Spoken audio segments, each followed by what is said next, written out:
This is how you, just like this good-for-nothing, can get whatever you want with the 10% rule. In the same way, he got a date with the most beautiful girl, despite having a lot of competition. Let me explain it to you. In an experiment, they observed the happiness levels of two people in the slowest and most boring DMV in the country. They both spent hours waiting. People cut line in front of them. They were asked for papers that weren't mentioned. They were given excuses, and as per usual made them wait longer than necessary.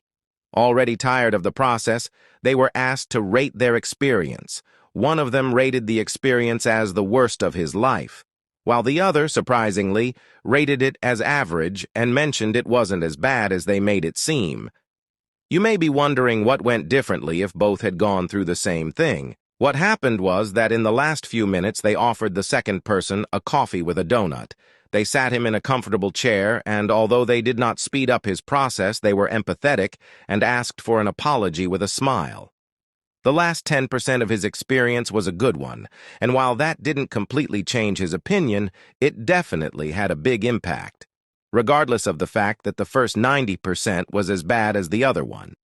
Think of a football game. It can be a great one through the first 54 minutes, but if the last 6 minutes are bad, no one will remember it. On the other hand, a game can be absolutely terrible for the first 54 minutes and still be remembered as one of the best, as long as the last 6 minutes are impressive. Human beings tend to judge things on their ending.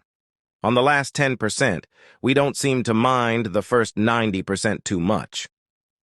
Back to the story of the good-for-nothing.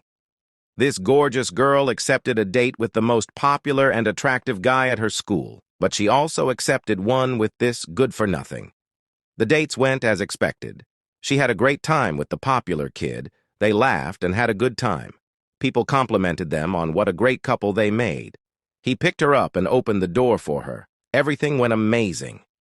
On the way home after the date, they got a flat tire. Traffic was horrible, and after a lot of stress, he managed to drop her off any way he could and said his quick goodbyes. On the other date, things were absolutely disastrous with the good-for-nothing. They walked through very dangerous streets, made her pay for the bill since he forgot his wallet, and they never had anything to talk about. Luckily for our ugly protagonist, the way back home was amazing. The weather was beautiful and the landscape breathtaking. They found money on the floor, and with it he bought the best ice cream she had ever tasted. To top things off, he even recited a poem he had once heard. To everyone's surprise, she picked the good-for-nothing. She was delighted and wanted to hear more of his romantic poems. Her mother and her friends begged her to see what was going on, but she refused. She was completely blinded by the last 10% of their date. While logically, the correct decision would have been to forget both dates and realize that 9 out of 10 times things would go better with the handsome man, she had fallen victim of the 10% rule and decided to start a relationship with an ugly good-for-nothing.